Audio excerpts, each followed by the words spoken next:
Welcome to another episode of Weird and Wonderful. Today we got a really brand new episode, very special episode called Motherhood. We got our guest, Madam Sarita, here. So, right before I get into the whole topic of motherhood, would you like to tell me how you guys know each other? Okay, we met during one of our husband's function. So it was, and I thought I could vibe with her. There's one person I could really be friendly with. Said, okay, immediately I took a number. And we have been and she's very active on Instagram and Facebook. Okay, and she likes to take pictures and she'll be posting all the time. So, okay, that's the person for me. And okay, I got friendly with her. I think we clicked instantly. So how was that vibe that my mother was talking about when you met her? Well, I when I met her, it was back in 2021, right? Yes, we yes. instantly clicked. There's some connection, and we got so comfortable talking about everything. And I don't know whether I agree with her in me posting, but I tend to like to share what I do and people I meet, and Tharma is one of them. She's just an amazing person when I met her the first time. And also we continued to be friends. Yeah. Yeah, she was I was asking her to join me hiking, which she refused. I said, I'm not as fit as her. I said, come join hiking. And she said, no, I'm doing my studies. I'm busy and all that. But even now, I always like to disturb her. Would you like to come hiking? So my mom was telling me you were like the hip and happening mother that likes to take photos, likes to take a lot of photos, like to post and everything. Like, how did you learn all of those process of taking photos? Because I had to teach my mom how to take photos at first. Then we started taking photos and all. So is there anyone taught you how to take photos and all? Not or at did you all. just learn yourself? Not at all. I'm not photogenic in the first place. I like to share my whatever I'm doing, and of course I'm also doing a lot of things like I'm talking about women's health, so that's something I like to share as well. And in terms of my family, I'm very private, so I do share in my own private group. Yeah, so there's no one teaching me how to do this. I just find it a joy to just share my input. And whatever I do. For to me, people. it's I had to learn because there were a lot of critics around me. Hey, this is the wrong way to take picture. This doesn't look nice. The critical appreciation was intense for me. So I had to be perfect a bit. Okay. It's not wrong to living in a house full of perfectionists lah. So we'll just so we have mentioned that you are a mother. Can you talk about your children a bit? Okay, so I've been married more than 20 plus years. Okay, so I have a 20-year-old daughter, and she's 20-year-old this year, and she's currently studying in a college, and she's doing interior design and architecture. And then I have the youngest. My youngest is 13. He's a boy, and he just started secondary school. So I've got two kids. Huge gap in between, so it's a big challenge to take care of both of them, because sometimes the brother used to disturb the sister and the sister gets annoyed, but they love each other, of course, so that's my role as a mother. So at what age you started to be like, okay, I'm ready to have children right now? Because I'm at the age where I never wanted to have children. And I'm not to say I don't want, I'm not ready. So at what age where you started, okay, I'm ready. At this point of my life, I'm ready to have children. Okay, that's a very tricky question. Because to be honest, I think majority of us, we just follow what the society wants us to do, For me, I'm just following the linear line, finish my degree, complete my master's. I completed my master's and then got married. And then after that, the next transition is to have children. So I wouldn't say that majority of us are ready to have children, Some of us are just probably the universe makes us want to have children, or maybe the society wants us to have children. As for me, my first child, I wasn't really fully ready. But I thought, wow, I'm already catching up my age. So for women, the biological clock is ticking. So I thought, okay, might as well just have one. And I did, So that was when I was close to 30. Yes. How about you? For me, it was in fact, when you had to have children. At my time, it was why are you not having children? Yeah. Is something happening? Is something wrong with you? they will ask that. So it was probably peer pressure, I suppose. And everywhere when you go, the in-laws will be asking, any good news? I mean, even then now they will ask. Like my children, they will ask, any good news? I was thinking, what is their good news? And then I was thinking, when I had started having my first child, it was experience for me. I mean, they're so different. Sometimes it's frightening too. When you have a child, you don't know what to do. Where, like now you have Google all the way. The other time you only have like to listen to what people say, how to bring up the child and all that. But I had my own ideas. I mean, I read a lot. So I was I had my things written down. This is what I'm supposed to do and all that. So it went all the way. But having children is not easy, and it's a different experience altogether. Motherhood is beautiful, but at the same time, it's a roller coaster ride. So has there been any kind of planning system going into your head when it comes to mother, or did it just happen like that? Did you all actually have a planning system, a roadmap or a timeline that I'm going to be like this at 30 and then have children at a certain age, and then, or it just happened, or it just went with the flow? I think a lot of us tend to plan, but sometimes it goes according to the flow.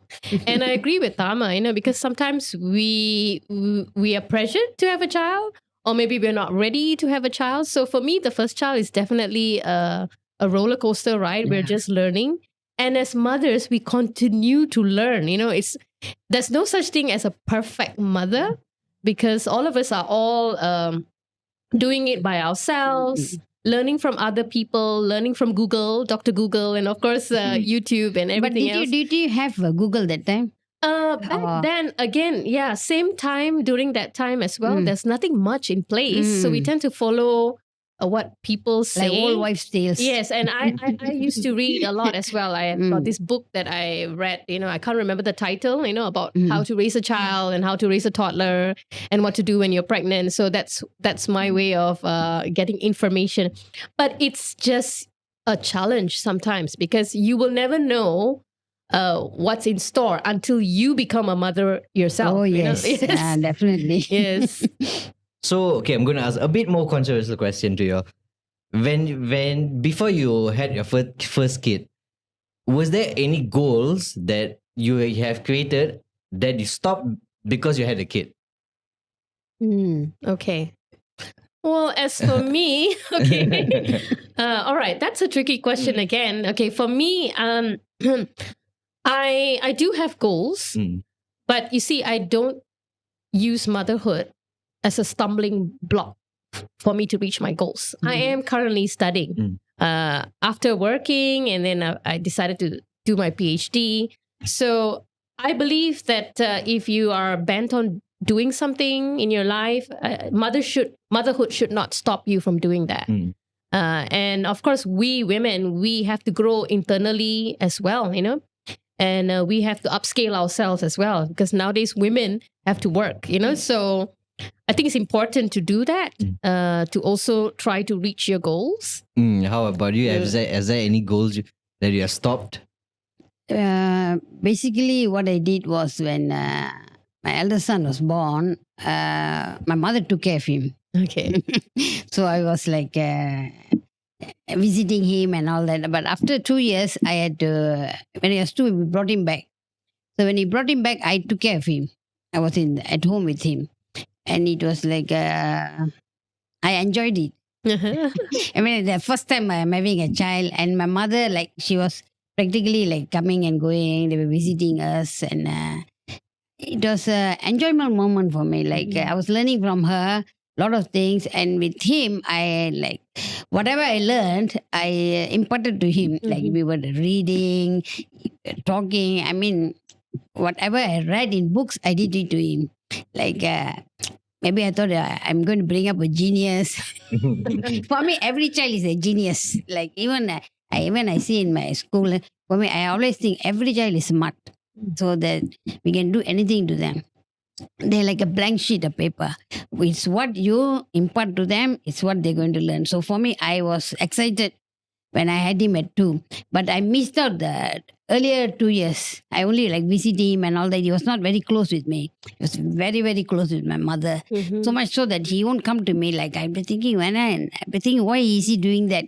You know that I wanted to be close, but he was not.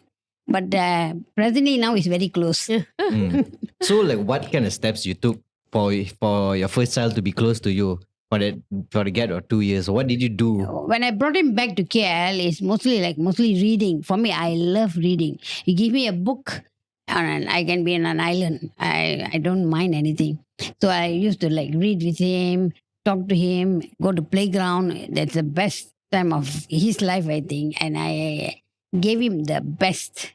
Whatever I could, like I used to have all these charts in the house. We'll talk about animals, talk about everything. But mind you, he was only 2 years old. But even now, when I talk to him, he can remember what I've done to him. Like whatever I talk to him, he remembers. And I was surprised also. Sometimes when I talk to him now, he said, "Hey, I still remember this is what we did together." Oh, I said, "Oh, not bad. I did." Oh, it must be something memorable for him. Yeah, like he can still remember what had happened at 2 years. Even now, like he can just go on and tell, "Oh, you did this with him." Yeah, and I made him very independent. I still remember, like I sent him to kindergarten in the bus, in a school bus when he was 4 years old.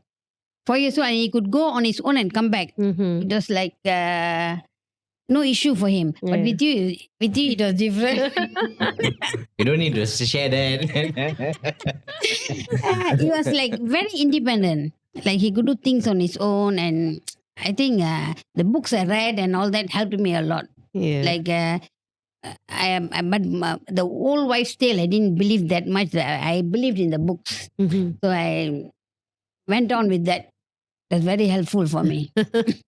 So, like, when you're saying like you raise your kid as independent, like how do you learn about your children's personality, interests, and needs at that point of life? When growing up, how do you talk to them, or how did you figure what do they like? Like and by all? talking to them.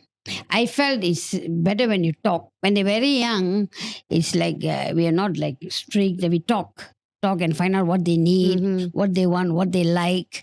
Like we didn't have much that time, but whatever we had, we enjoyed. It was a good time. And I usually feel when children are very young, they don't need much from us. Like we need to find out what they want. Yes. And I think I had that ability to find out, mostly by talking, having fun with them. So I know, oh, this person likes this and this person doesn't like this.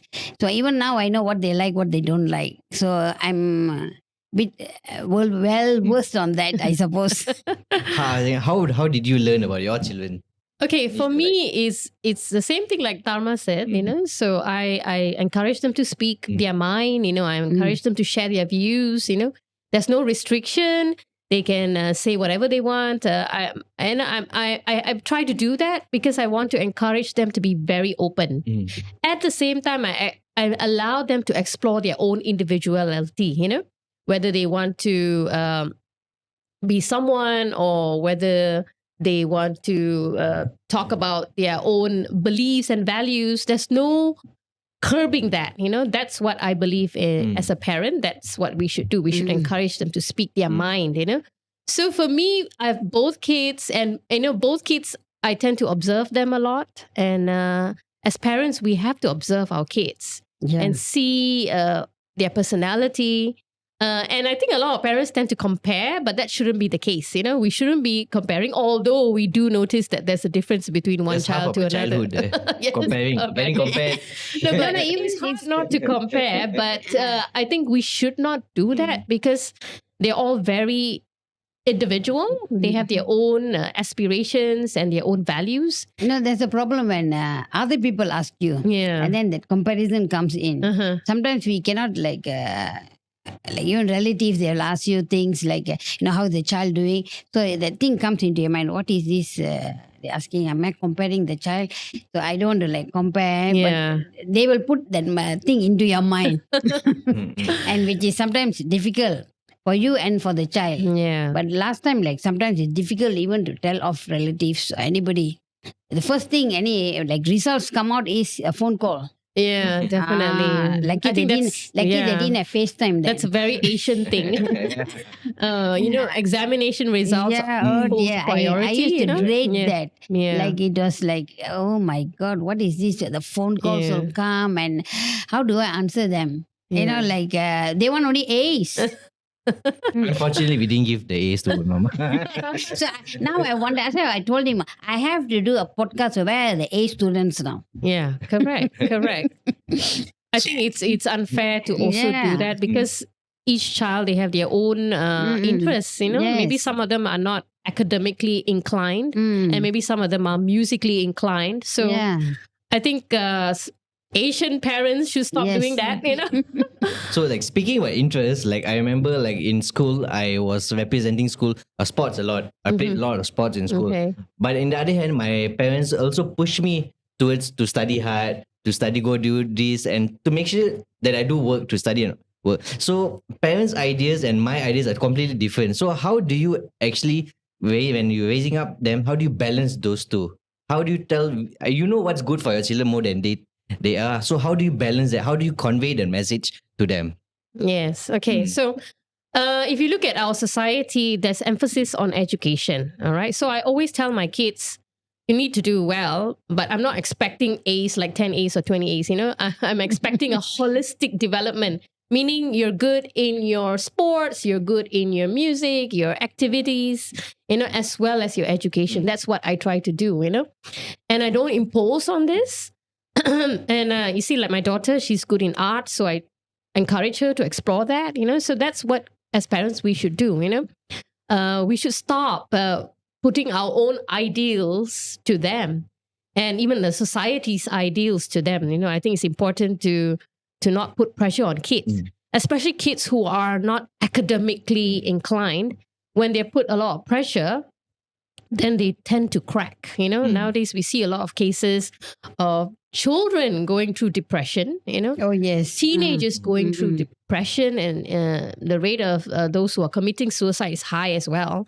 So I think we should not do or follow the old parenting style of imposing too much on our kids, because the landscape of our society is very different now. We have social media, we have internet, we have, online games, everything, so there's just too much stimulus environment there, which is going to put a lot of pressure on our little kids. And their upbringing is definitely not the same. It's not going to be the same like our upbringing. So that's something we have to understand. Yeah. Like, for instance, like last time that, as I said, the old wives, they will like tell you what to do.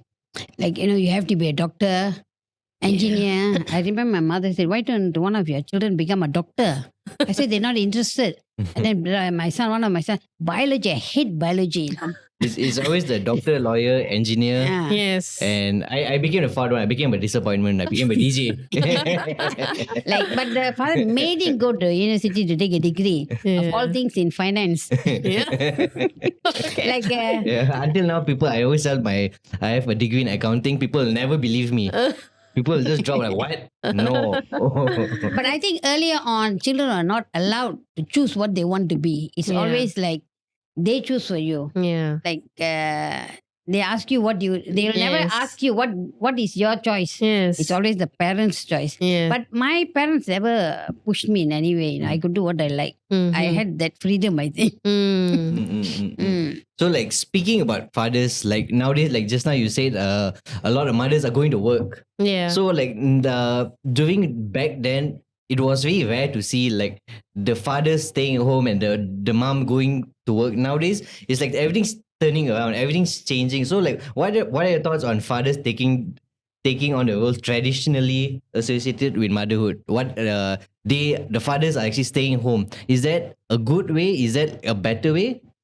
Okay, I think, like I mentioned just now, the landscape of our society is very different now. Women are working. A lot of them have to upskill themselves.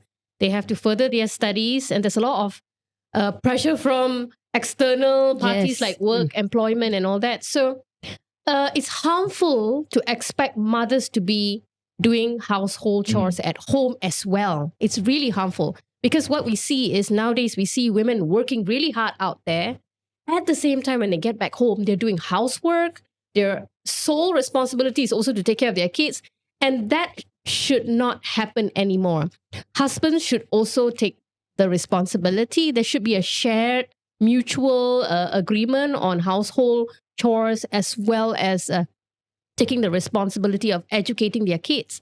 So the burden should not be on females anymore, because we're no longer sitting at home. Of course, let's talk about women who are sitting at home as well. Again, there's too much pressure on women homemakers who are sitting at home. You see, if you look at a woman staying at home, it's not easy. Taking care of their child, sending their child, cleaning the house. So we tend to always downplay their tasks.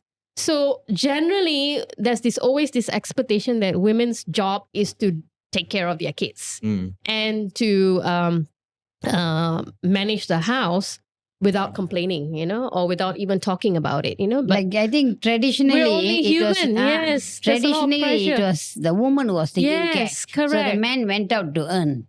So now it's like both ways. Yes. Women can earn, and some women Correct. earn more than the their man. husbands. Yeah. I feel if the man is earning less and the woman is earning more, they should decide among themselves, Yeah. have a choice. Okay, if I want to stay at home, why can't the father take care of the Yes. children? And we should normalize Yes. this. Yeah. We shouldn't be treating it as something special or Yeah, whatever. if We should the- normalize men doing household chores, taking care of their kids, and even taking the traditional role as a mother. And we shouldn't go like, oh, thank you so much for doing that. No, we shouldn't be. Bare minimum. I still remember my mother-in-law won't allow the son to even hang the clothes. Oh. No, leave it here. Your wife will do it. I was thinking, now the son is doing it at home because she Yeah. can't do. Yeah. Like they have already categorized that this is what a woman should do, this is what a man should Yeah. do. A man shouldn't come into the kitchen. Why not? Yeah. Men can come into the kitchen, wash, even cook. The Yeah. men are they can cook very well.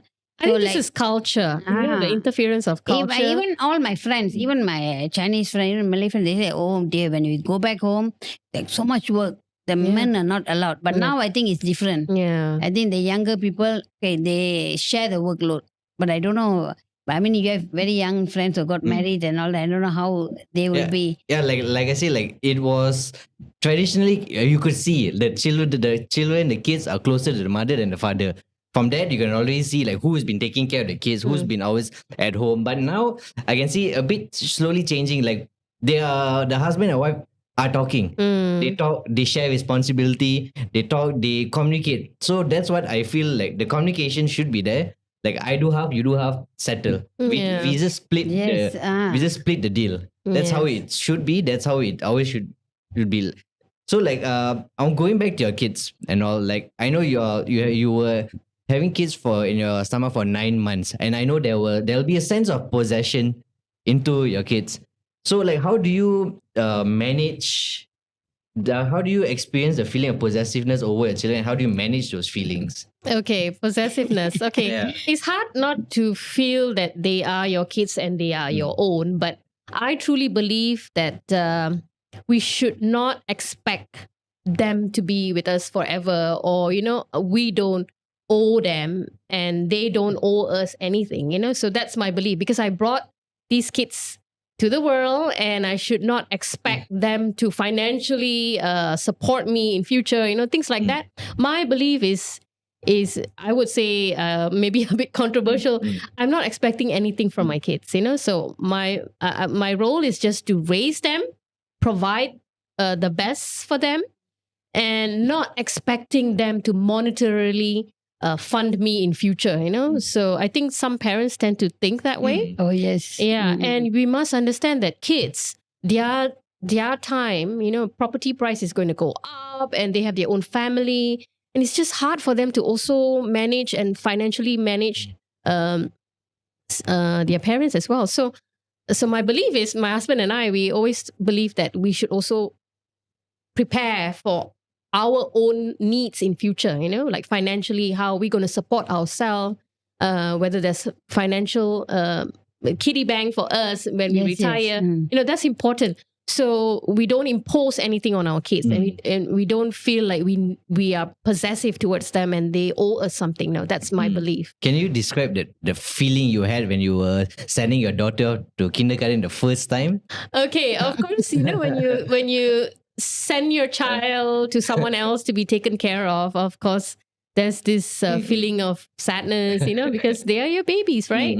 But again, I really value making my kids stand on their own 2 feet, and I always, even when they have any problems, I will always ask them, how do you want to solve this problem, instead of me imposing on them. So I never do that, so I want to create kids who are empowered and resilient, so that they can survive in the community when we are not around, So if we get them to depend on us for everything, including solving their problems, then it will be hard on them, we don't know whether they can survive, So that's why I try to let go and not be too clingy to my kids. I don't know whether you've heard of this, the helicopter mom that monitors the kids all the time. No, I'm not that. I do trust my kids. I do trust my daughter who's 20. I do trust her. But at the same time, I do inform her about the dangers. And of course, you need to be careful about little things that are going out there. That's what I tell her. But I gave her the trust. And I told her, if she's out, you need to inform me where you are so that I know you're safe. I'm not monitoring you. I just want to know that you're safe, So that's important. Like we shouldn't be hovering up on our child. If she and goes watching out, do you and she doesn't reply your calls? Of course, I told her, I pre-warned her, whenever you're out, please let us know where you are, so that, because she drives, so I'll tell her, you just let us know where you are from one point to another point, or whether you have reached the destination. If she doesn't give a call, then of course I will call back many times, but she knows beforehand. If she doesn't pick up my call, I will be calling her a zillion times, not because I'm scared or, I don't trust her. It's because I want to make sure that she's safe, and at least we know where they are, that's important. What about your son? Okay, my son is 13. So for him, because he's just moved from primary to secondary, I'm still, keeping tabs on him. And like my son and daughter, both of them, I don't expose them to social media. I don't allow them to be on social media at all, only when, not at all, my son and daughter, because I find that if you introduce social media too soon, they tend to catch up and they tend to feel the need to get acknowledgement from strangers, So I don't do that. I told them social media is not the, social media means what like sense? My son and daughter, they don't have Instagram, Facebook before they are 15, 16, It's like my daughter, she only had her Instagram. She doesn't have a Facebook. She only has an Instagram when she was like 18. And I curb social media because I don't believe in it being introduced too soon.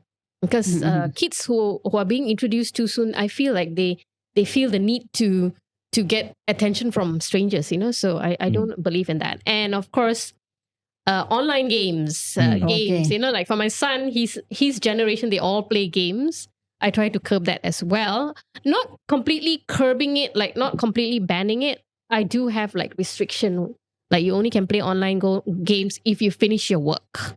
And your online game is only for an hour maximum, And I'm glad that I did that because both of them, they are not addicted to online games. They don't see the need of posting or don't see the need to go into social media. My daughter has an Instagram. She doesn't post much, So they're both readers. So they tend to read now, And my son, you can see him everywhere carrying storybooks, So I'm glad I did that because being strict on this, they develop that reading skill, which is a dying art, by the way, among the young people. Young kids these days don't read for pleasure, unless you force them to read, Yeah. you know. So my kids, they do read a lot, you know, and that's because I'm being a little bit strict in terms of social media and online games and games. Yeah. So moving to the next question, like when you are being strict at a certain point there, you are in control at a certain point of your life with them. But there are certain point of time like they're in school, which you have completely no control of them. Yes. So how do you manage bad influence? Like all is bad influence. How do you manage that? Because you're not in control during that time. So how do you control that? How do you tell them, okay, these are the right person to go to, and this is not the right person? Because you're not there to say that. So how do you manage that? This one, the children should be handling themselves. I mean, for me, it's like all the stories I've told you. Mostly, I'll tell moral stories with a twist and make up my own stories. So this is what happens and all that. When they were young, I used to like go to school and find out. Go to school and watch from afar what's happening and all that. So if they're okay, I'm okay with it. Yeah. But I feel like even like mixing with friends and finding out who the friends are, they have to find out themselves and see, like they should know who their friends are. If the friend is good or the friend is a bad influence and all that. But sometimes the teachers will say, hey, can I see you because I think your son is smoking. But I know he's not smoking. But they will think they are smoking. So I said, my son doesn't smoke. But my boys will come back home. The teacher is telling a lie. You're not smoking, is it? Then, well done. You're not smoking then. In fact, all of them they don't smoke. But even that choice is theirs. Maybe later if they want to smoke, it's their choice. Like we can't be curbing them and controlling them all the while. Like for me, the choice is theirs all the time. It's for you to choose. For me, I tend to invite their friends to our house. I get to know their friends. And of course, I do. Like for my son, I do bring him out and then I tell him to, get his friends along as well. So sometimes it's also good to see who their friends are. So you'll be like checking out. Yeah, I mean, indirectly checking out their friends. Like my daughter, I know all her friends. Her friends do come to our house and sometimes they do do a sleepover as well to our house. And, so I know all her friends, So, of course, it's very hard to monitor who are their friends and what kind of influence their friends will have on them. But the only thing we can do for now as a mother is to instill principles and values that are good, that's the religious values and, values that support them being individual and not following people around, And I always tell my kids, the choice you make will be the choice that you have to live with and there will be consequences, So if you pick up smoking, you are the one who's going to face the consequences, So like for my daughter, she's 20 and I'm not sure whether she will actively post in future or whatever, or what she wants to do with her life. But this is the best I can do for now, I do my best. And now I'm leaving it to her to decide what she wants to do in her life. Yes. All right. So like going to another controversial question. So a lot of people have been, a lot of teenagers have been exposed to a lot of sex education out there very easily now because of internet. Back then in my time when I was growing up, we were talking to our friends and we were talking to their friends and that friend didn't know anything and we had to find out the hard way. We had to know, like we have to hear stories and all those things. So in this kind of era, like do you do the talking or do you let them find out with their friends and all? How do you manage the expectation? How do you sit down there and talk to them about sex education? Because it's without that education, they wouldn't know anything. Yes, that's so true. How did you give that talk yet, or did you? Well, I gave that talk when my daughter was 10. I think not 10 plus. Because that time I observed kids, they have their WhatsApp group. And I noticed that my daughter doesn't have phone, but she puts my number in that group, Oh, okay. So I saw some of the boys sharing information, the 10-year-old boys sharing information to the girls about sex, And that's when I realized that I don't want my daughter to get information from them. Somebody else. Okay. So I want the information to come from me, So they were talking about pornography. So I actually, at the age of 10, I started talking to her about pornography and what is it, and I spoke about sex. I do that. I did that in the past because I feel I don't want her to get the wrong ideas or information from anyone else, especially from 10-year-old boys. Yes. So I gave that talk when she was 10, and my husband gave that talk to my son when he's also 10, around there. So we want information about this to come from us. Although at that time when I gave that talk to my daughter, she's very uncomfortable. She did like this, Mom, stop. I told her, I said, you need to know about this, because if they don't get it from us, they will get it from their friends or even from YouTube or any other online sources, and those sources are distorted. And those sources view women as inferior and as a sex object. So that's what I don't want to start, on my kids learning from others, So they should learn from the parents. That's what I did. So how did you? Oh, don't ask me that question. How did you? Because for me, my mother never taught me, never talked to me about this. And it was like a taboo subject. Yeah, I learned it from my friends. Yeah. And I learned it, I think, after I was 20 over. Yeah. From my friends and all that. But when I came back, I was quite open with my children. And I think they got it, like I learned a lot from my friends and books. I read a lot, so I got it a lot from books. All you have to do is to open a historical romance book. You get the whole thing there. I know. You learn everything there. So for me, romance book is okay. I leave the books lying, and I think they read the books also. They should have learned about it then. Yeah. Like I didn't have no restriction, but I think most of you learn from your friends. They talk with their friends. But during their time, there's no phone, there's no internet. What's the internet? No internet. They had the dial-up internet. Oh, really? Yeah. Only like nothing much. So I think mostly they would have talked with their friends. But I'm like surprised that my mother never talked with me. I think their time is like I think it's a taboo topic in the first place. Even they won't even talk about the bodies. Yeah. Like we are developing and all that. They don't talk like. And even if a female talks about it, it's like, oh wow, why is she talking because about I this? remember asking her and she never answered me. Yeah. I was saying, what is? I thought something is wrong with me when I asked her and she never answered. So I had to discover all of it myself. Yeah. Anyway, it was a wonderful discovery also.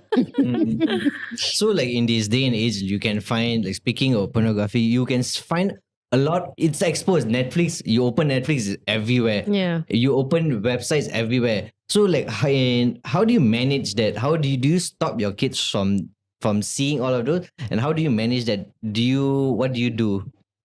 Okay, like I said, there's no way of stopping them from viewing it. I'm sure they're curious. A lot of kids, they are curious. We can only educate them and tell them that this thing happened, or like for me, I taught my son and my daughter that the views that you see out there is not really accurate, and sometimes the views always portray women as a sex object. So I taught my son as well. I taught him how to not feel entitled and a girl belongs to him, or I don't inculcate that on my children, and that's why when it comes to watching TV and all that, they do see, but my son will just feel his. But my daughter will see, but it's not something to be uncomfortable with. I want her to know that she can also see it in front of us, So be comfortable about it. Be comfortable about this, because I don't want her to feel uncomfortable and she only can view it with her friends. Like Netflix, that's nudity and that's where I think they will go and do it on their own, watch on their own. Yes. It's better. Like I still remember watching with my children and all that. My husband will say, "Can we fast forward it?" Off it. And then later on, now I realize it's wrong. I mean, nothing wrong. Yeah. It's part of... no, they don't see it with us. Yeah. They're going to see it with someone else. Yes. I think it's nothing wrong. They're just basic. So nowadays when we watch TV, my husband he's embarrassed. Uncomfortable maybe. He's very embarrassed and he's very uncomfortable. Sometimes he'll walk off. Yeah. My dad is the old school type. Of The course. super old school. And my mom is like the new school. So it's like balance between both of them. Yeah. So yeah. he'll get very embarrassed and very uncomfortable, Mm. especially when the daughter-in-laws are there and there's some, Yes. especially scenes going on, and he'll be like, nobody knows who is going to walk out first. It's like a So mini, naturally, he will walk off no. it's first. like a mini game we play at home. It's like who's gonna walk out first? someone, hey, see whether he's coming out or nobody there. And slowly, one fella will go to the toilet, one fella will go to the fridge, one fella will go, it'll just disappear. And when the scene just ends, everyone just comes back. Yeah. So now I feel, the other time I told him, it's just a scene, it's Yeah, just happening yeah. there. We just watch together. I mean, nothing wrong in it. What? Yeah. Right? They're not, Correct. we don't make anyone uncomfortable. Uncomfortable. Yes. That's Correct. one thing I feel like the Westerners did it right, because they shared everything with their children. Like we Asians, we like you said, we saw it as a taboo thing Yeah. to share with our children. And Westerners was just like, okay, now we just sit down, we watch together, we do No, everything that's the together. thing. When I was doing my kindergarten course, I bought a book for children about sex education when they were in kindergarten. Yes, yes. In Malaysia, we don't even talk about it. Yeah. I feel children should be taught sex education even in kindergarten. Correct. What is a good touch bed? Now you're telling it's a good touch bed. We should have done that when they were in kindergarten, when they're Yeah. growing up. Even Yeah. parents can talk to them. What is a good touch, bad touch? Now we have pay Yeah. they're telling like documentaries on what is a good touch, bad touch. Why didn't we do it earlier? Talk about sex education in kindergarten. Yeah, that's what I also taught my son and daughter, when they were young, Mm-mm. when they were in kindergarten. I told them, these are areas that you cannot allow people to touch, Mm-mm. like here, private part, bum, so because you don't know, there Yeah. are predators out Yeah. there who are, willing to touch and so it can be someone that's of outstanding person from the society as well. You never know, right? Mm. So that's important, Yeah, and I feel and that's I very think even in important. schools they should actually teach kids, don't even in teach. kindergarten They as don't well. teach. Yeah. That's the thing. I mean, I've taught for 30 over years. We never had sex education been taught. Yeah, correct. But I don't know whether they're doing it now, but I hope they are. Yeah. But they don't. But Yeah. when I talk to them in school and class and all that, I'll talk to them. We have bodies are different Yeah. and all that. So the children will be looking at it like, what am I talking about? It is different. I mean, female is different from a male. Yes. So we talk about it. Yes. So it's not, it should have awareness. Of course. I think of we don't course. have that awareness. I don't know why we are like so uptight when we talk about sex education. I feel even adults, some adults don't even want to talk about it. I really Yeah. don't understand. That's why children become like that. Mm. Oh, is something wrong? And sometimes, like, especially like girls, like you should be like told not to do certain things. Yeah. Like they think it's okay, we can do like this, but tell them what are the consequences of you doing such a thing. The choice is yours. Yeah. Like we see so many children like under 10, like she said when they're 10 years old, the children are yes, posting. correct. They want to explore. They want to know what is it. Yes. Mm. I think it's also important to also teach the boys, sometimes we tend to, the older days, I know during my parents' time, they would control the girls. They keep the girls the in boys, the cage, and the boys, they let the boys go freely. That's actually a very wrong concept. I'm not doing that to my kids, both my son and daughter. I'm teaching my boy to also respect girls, and of course, I hope as he grows older, I don't want him to feel that he can control girls or, I always look at him and I thought to myself, no, I want to raise him in a way that when he has his own wife, his wife will never go like, oh my God, what is the mother? Why the mother taught him this? Like, I want to raise him to pick up his own clothes. I want to raise him to wash his own plates and help out. It doesn't have to be a girl thing doing this. And of course, to also respect females and their body, So that's something we have to teach the boys too. We sometimes Asian mentality, we tend to curb our girls. We talk to them about we let sex. the We boys tell them run that wild. they can get pregnant easily, but we are not telling the boys that they can make a girl pregnant. That's we're the not thing. telling the boys because we fail to teach our boys. That is why you see a lot of unwanted pregnancies. And the blame is always on the girls. Nobody's looking at the boys. Because the boys were not thought before. Correct. So I believe that they should be taught as well.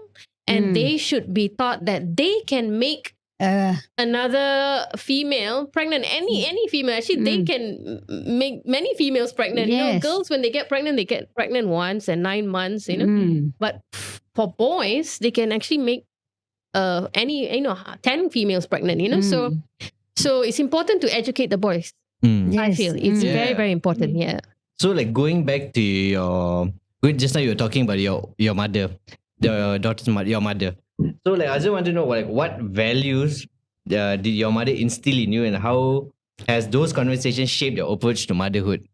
Okay, I think my upbringing is totally different from how I'm doing it for my kids, you know, because my parents are my father doesn't talk much, you know. So my father is this strict father that we always picture in our movies, you know, who don't talk much, who read newspaper, you know, and doesn't really he's not really close to any of his children, because I think the mentality is, oh, I'm the provider, and you know, my wife is supposed to sort out Usually things. the father is the invisible one. Yes, correct. He goes to work, comes back to work, He just provides the money for us. and my mother doesn't really talk like what you said just now. Doesn't talk to me about sex. Doesn't talk to me about relationship. Never talk to me about boys. You know, but well, I'm doing the opposite.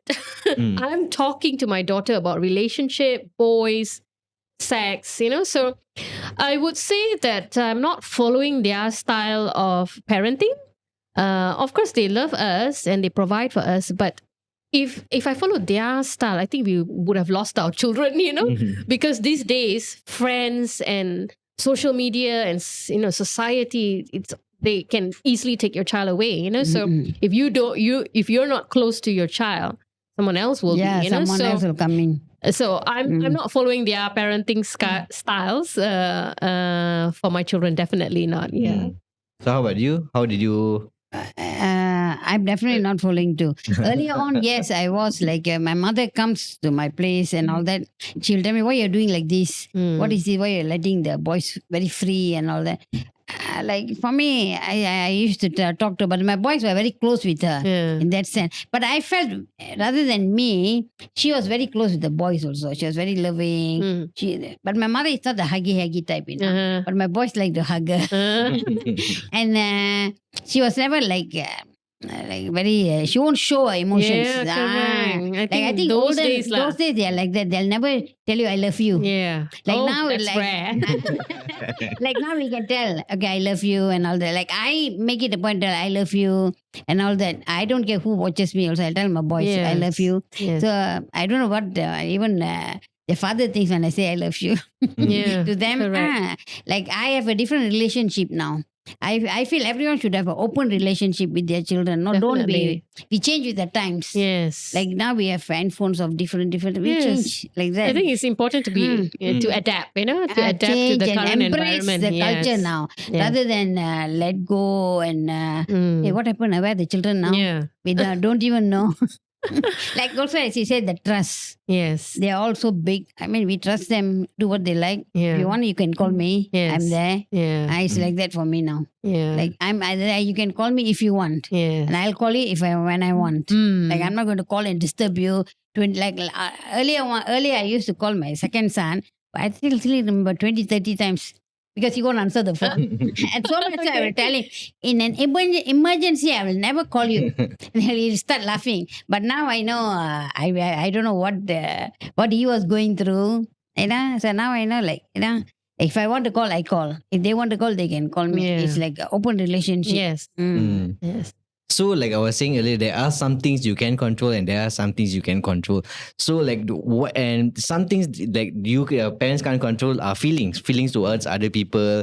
So like at what kind of age do you think is appropriate to have your children to have partners? Their partners, I'm pretty sure the feelings are something that you can't control for them. It just happens naturally. And what age do you think it's like you should have a boyfriend or girlfriend or partners? Because I'm seeing a lot like now during these days, a lot of people in school like at 13, 14, 15 are having like partners. They're holding hands. I can see them holding hands going outside. And I work in clubs a lot, so I can see them immediately they already have partners like when they're 17, 18, 19. So how do you manage those kind of feelings? How do you manage those kind of feelings? What do you do in those scenarios for you? I don't know what you all did, but I know what you all did. Through the conversation and all that. But now I'm finding out what you all did. Earlier on, I never found out. Like I was busy with whatever I was doing, and we didn't have that sort of conversation with them because I felt boys were easy to take care for me. I had 3 boys, so I was they were independent, and I didn't go into that sector to find out what they were doing, but now I know what they did. They had all the fun, I think. Like even with Prithu, I don't ask him what he does. If he does, it's his choice. Yeah. And he has to face the consequence. Yes, of So course. always be careful what you do. Yeah. I always advise. But for me, the advice is if you're going out, be careful Yeah. with whatever you do and be careful of what you do. And you have to face the consequence Of if course. anything happens. Yeah. They know that. So I feel I'm like that. I'm quite open on that. How about you? Well, for me, because my son is still small, unlike Tama, her kids are all grown up. But I think when they're adults, you should give them their space to decide on their partners. Mm. But when they were young, I told them, like my daughter, when she was young, I told her, I said, choose wisely.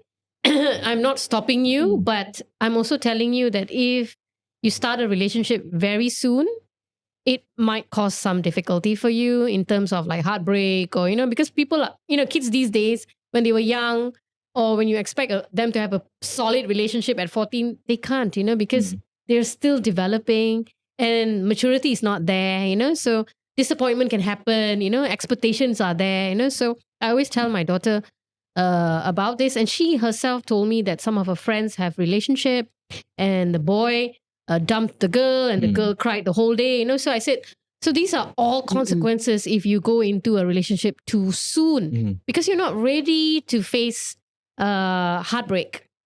Even adults are not ready to face heartbreak. What more at the age of 14 and 13, so I tell my kids that this is probably not the right timing to have a relationship with someone.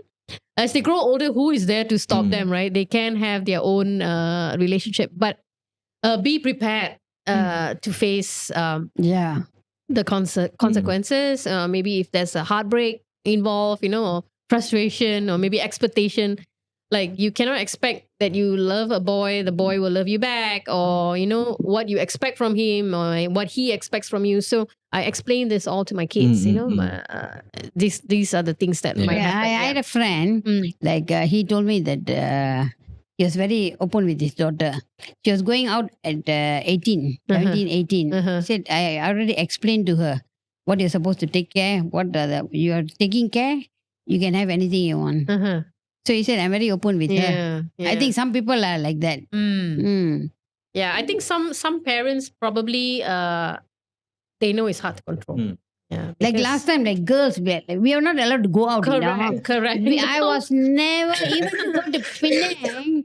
I had to tell whom I'm going out with. Yeah, And correct. oh my God, we cannot go out anywhere. Yeah. Only with parents. Yeah. And and they also don't tell you much. Like we are all like a frog in the Yes, under a correct. coconut shell. Yes. And and we come to places like UK and all that. Oh my God, your eyes Yeah. open wide. Yeah, correct. Yeah.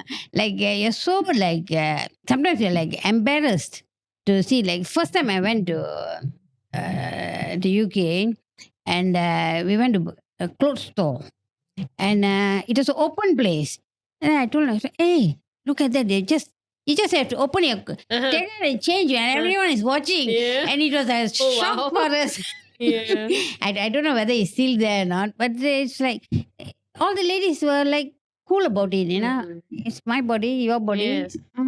But Yeah. now, in Malaysia, I don't think even anyone is able to do that. Yes. Westerners are they're so open. I feel it's good in a way. Yeah. The trust is there.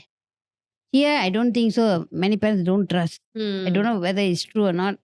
We don't trust the children that much. But what are they doing? Are they doing something correct? It's scary a bit. So But It's also hard to control. Like I said, Tama, sometimes these things, well, some kids, they can be nice to you in front of you, and then we don't know what they do outside, right? So again, it's important for us to be open to them.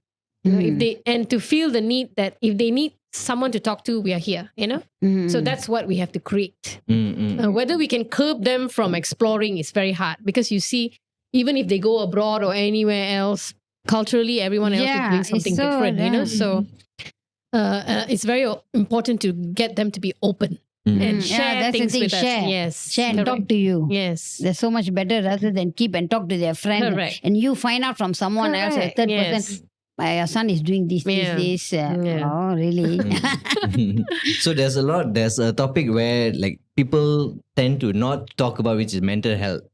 So a lot of, like you mentioned, a lot of kids the suicide rate for kids are getting more and more and more because of mental health. Like you mentioned, like a small thing, like a small heartbreak could lead up to mental health, Yeah. depression and everything, or failing an exam. So there, because there's an expectation there, and then they're feeling that, and then they feeling one kind, they go into an hole, and then they just won't talk to you, they won't speak to you, they won't show any kind of emotion to you. So how do you manage that when there's no emotion or there's no conversation going to you? How do you open them up as mothers? Okay.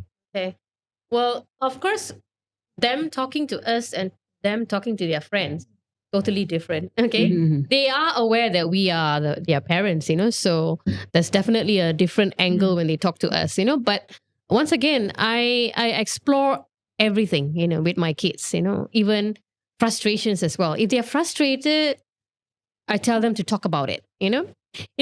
We tend to always say, oh, don't do that, you know, or don't worry about that, you know, life is hard, you know. We tend to give that phrase to them all the time sometimes, and I don't like to do that, because I told them that they can actually express their frustrations to me. They can express their disappointment. I don't want them to feel like they cannot say anything at home, even if they're frustrated, Yes. you know. You know, some parents, when kids voice out their frustration, we might feel, oh, it's such a trivial thing, you know, it's such a basic thing. Why are you voicing out? But actually, we shouldn't be doing that. You know, we should be accepting their views about their world and their frustration with an open mind. You know, we shouldn't judge them too soon. Just because we could handle it, it doesn't mean they could, you know.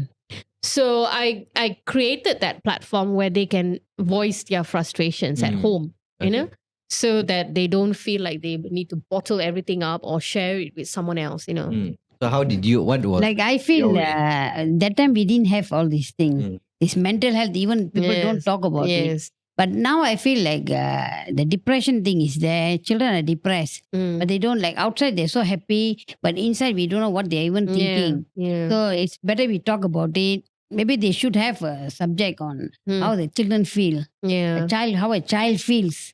Even in kindergarten, schools, there should be a subject, because we see so many children like at the prime of their life, 17, 18, committing suicide. Yeah. And the expectation of them by the parents is too high. Like I don't understand. Like you have to they think if it's a child is a doctor, the father is a doctor, the child should be a doctor. No. Parents' expectations very high. They don't like it. Some children have committed suicide even in medical school, even when Yeah. in university, and it breaks like everybody's heart. Like sometimes we don't know why they are in that state. I really feel it for them. Yeah. Like why the parents don't talk. Why can't you find out that the child is depressed? That means they have not like been talking with the child. Like as you said, we have an open conversation. We talk. So we must have a platform where the child can Yes. come and tell you, I'm depressed. Yes. Why can't the child come and tell you I'm Yes, depressed? Okay, let's yes. talk about it. Yeah. We are never open about it, especially, I don't know, but maybe Indian, I think all Indian, Malay, Yeah. Chinese, Asians. Asians, we don't ever tell the children, come and talk to me. Yes. Why you're depressed? We don't talk. We go and talk to other people. You know, and sometimes some parents, they also mock their child if their child says they are depressed, you know. And then, And you know, the talk about, you know, like I remembered when I was young also, when we tell our parents that we are sad or something, we hear stories like our parents say, oh, what is it? Why you must be sad? You know, look at us, you know, we struggle in our life. We go to school, we walk to school, you know. That kind of conversation should not happen, because we have to look at the times, you know. What are they going through? It's very different from what we are going through and what our parents are going through. So, like, I feel now children are like, too many things. yes, actually, the there are too challenges many are a things. lot Yeah, more for them. for kids these days. Yes. Like even like child is 2 years old. He's got the phone with him. Yes. He can swipe. Yes. And, And they're exposed to a lot of lot of things. things. Yeah, They're definitely. exposed on TV, outside, everything. Yeah. I mean, they're exposed to so many things. So with us, we were not exposed so much. We were like, I was in the estate. Yeah. So basically, like going to town is once a month. So like we didn't know anything much. It's only through friends we read, we learn, and we read through books. But now everything is like open. It's an open environment for them. Yeah. So it's up to the parents to talk to the child. Two-way communication. Yes. One way doesn't and I work. also think it's important to not get other Mm. family members to interfere as well. You know, that Mm-mm. bond should be between you and your child, you know. Mm-mm. I think sometimes, I mean, I'm looking at my upbringing and all that. Sometimes there's a tendency to just push the child to Yeah, some to aunties others, or uncles or to somebody talk. to talk to. So I don't think anyone should interfere. I learned it through hard way as well, you know. So like for my kids, anyone else should not interfere. I am responsible for them. I brought them to this world, so I should be the one experiencing their frustration as well, you know. And we are responsible for them, you know, and we should love them unconditionally. That's what I believe, Yes, you know. correct. Yes, Like for instance, you shouldn't like ask someone else to go and talk to your child. yes, We don't know what the person is going to right, talk. right. Even if that person has got But those good days is motive. quite common. Yeah, Talk the to this auntie, uncle, talk to will this talk, the auntie. auntie will talk. Oh my Yeah. God, we one day, and then the auntie will tell you did what you did is wrong. Yes. Hey, what I did wrong. I mean, we didn't do anything. So they won't tell you directly. But now I feel if anything, talk to the child direct. Yes, And correct. have a good communication, good rapport with them. Yes. I mean, it'll take you far. Yeah, definitely. Definitely. Okay, let's go towards a bit more fun question. There's some questions all over heated up, Okay. getting more thing. Now, okay, what is one significant lesson you learned from your child? Okay, start from you. I learned is be honest. Ah. Now I believe honesty is the best policy, which I always say. When you start lying, I always think, but I used to like, tell small lies, white lies, to cover the. And one day somebody, my son said, tell the truth, it's easier. So now I just tell the truth. No more lying. No more telling white lies. Like sometimes even like we tend to do things like we hide things. I feel now it's just be truthful. Yeah, It's the best. You Yes. don't need to hide anything. correct. It will take me far, I think. How about you? What's the one thing you learned? Okay, I come from an upbringing where parents don't speak about emotions. They don't hug. They don't say I love you and all that, you know. So looking at my kids saying I love you, hugging and you know, throwing their emotions freely to you, that's something I learned from them, you know. Because my upbringing, I don't have that. Yeah. So when I learn from my kids the value of love, the value of family love, that I would say an experience that nobody can take away from me, you know. So that's the best feeling, you know, to be loved and to feel like you can actually give love freely, you know. That unconditional love is there, you know. So I'm saying this because my past, I did not have that, you know. So when you get that at home where your kids can hug you and say I love you and you can say the same thing, that's I feel is total bliss, you know, when you reach that stage of having a good conversation with your kids. Oh, yes. Our next question. We are running out of time, so this we'll keep this 5 question short, easy, and I'll just keep asking y'all. Okay, what's the one thing that you were annoyed but now love about your child? Okay. I would say for me, my looking at my daughter, yes, when she was young, when she's growing up, she's stubborn, you know. She's stubborn. She has her own mind. She speaks her own mind. When I tell her to do this, she said, "Oh no, I don't need to do that," you know. And I think with that behavior, she could stand on her own feet and she makes her own decision. She's not easily influenced. So her stubbornness is actually her strength, you know. She can decide what she wants. She's not easily influenced by people. And I feel that is the thing that I notice, you know. And it's a good skill to feel, you know, she's actually strong internally. She's not a follow everyone, you know. She's strong internally. She makes her mind. she speaks her mind on some things, So that's one thing I realized. Can I know your daughter's name? Oh, my daughter. Yeah. Okay. Ah. Why? I'm going to call this. I'm going to tell her a message. Okay, yeah. Harishni. Harishni, if you're watching this, if you're being stubborn, your mother scolds you, show her this video. It's a strength. Yes, that's a strength, definitely. How about you? For me, everyone throws clothes around and it is still been thrown around. So it's not, but now I don't pick up any clothes. Yeah. It's for them to pick up. I enjoy going there. If I see clothes anywhere, I don't pick up. If they want to pick up, they pick up. It's up to them to pick up. So I don't worry about it. Yeah. If it's in a mess, it's in a mess. Yeah. So you have to clear up the mess yourself. Yes. You take care of yourself. Yes, of course. So what kind of advice would you give to your children when they struggle? Oh, I normally tell them, give them motivational videos. For me, David Goggins is the person. Okay. So I'll go on David Goggins. Go do it. You can do it. There's nothing you cannot do. That's why I always tell him. Motivate him with it. When David Goggins can do, you can do. For me, David Goggins is the person. Mhm. I listen to him.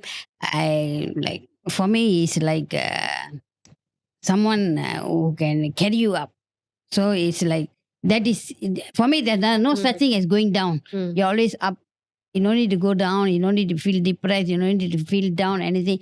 You can always carry yourself out. Yeah. So I don't show them that I'm unhappy or what. I feel always I'm a happy person. Mm. Okay, nothing is wrong. We don't believe in all this. So you just come out of it. Do what you can do, you do. Mm. Do your own work. It'll take you far. Yeah. You?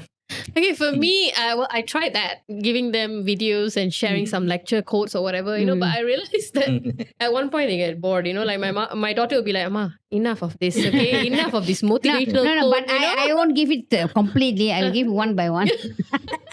So for me, I will, if she's frustrated or she's facing challenges, I will just listen to her. I mean, it's good to have to lend a ear, to be there to listen to their problems, not immediately. I don't feel, this tactic doesn't work for my daughter, because I started that lecture and giving her quotes and all that. It didn't work, so I just explore of her talking about it and I'm just listening about it, not giving her the solution.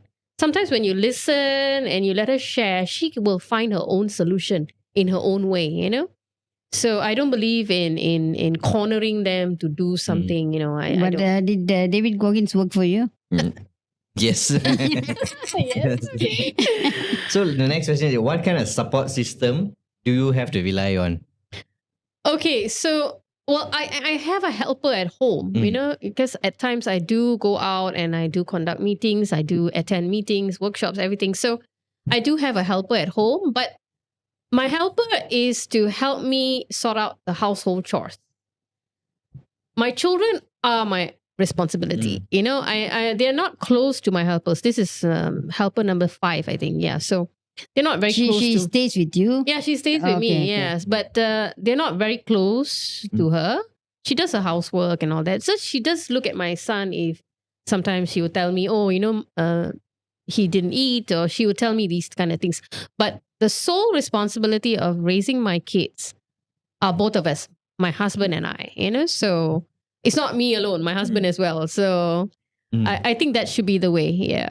What kind of support system For do you... me, it was I was teaching them when I was younger, when they were younger and all that. Now my support system is them. I practically be talking with them, having my chill time, cool time with them. And I learned a lot from them. Now they are teaching me, I think. I learned a lot. In fact, a lot of things I've learned from them. Like using so many things, the gadgets all I've learned. I can do so many things. I feel my boundaries are broken because of them. They push me to do what I want now.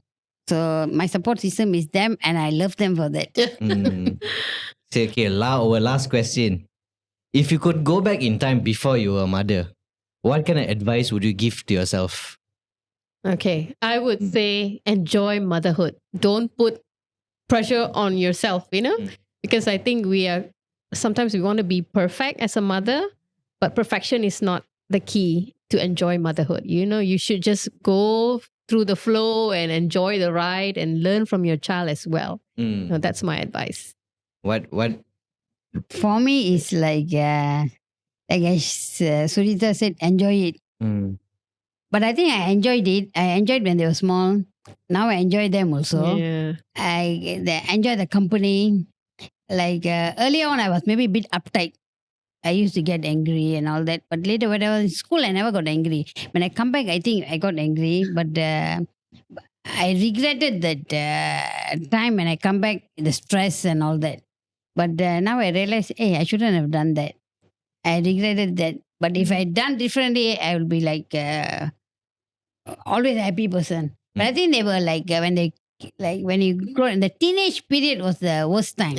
It was like a roller coaster. That was a roller coaster. Yeah. What are there's they ups doing? and downs. Like Yeah. usually, like we don't know what they're doing, and we had no means to find out also.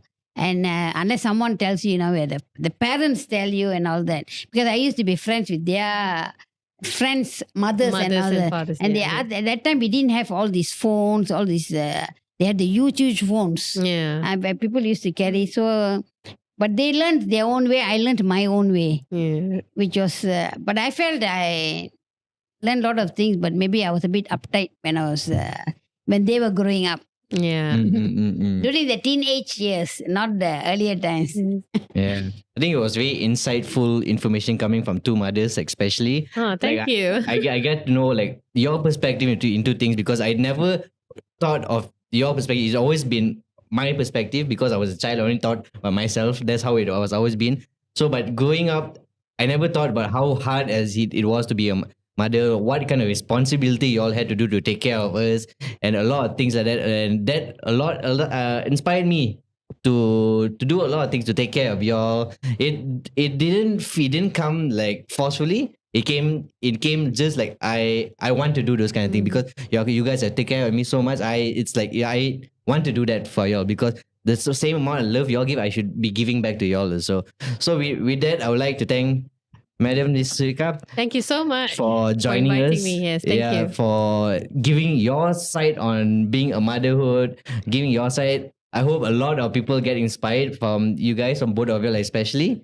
And I think, any last words you want to say before you end? Like I said, enjoy motherhood. Okay, enjoy the love from the family. Yeah. Children, enjoy the children when you can. Yes. Suddenly you find them all grown up. So with that, we'd like to end this episode of Weird and Wonderful. Thank you so much, guys, for watching. This is our 9th episode. We are going stronger. And ever, we are inviting more guests. We are inviting more controversial topics. And please share, like, and subscribe. Thank you so much.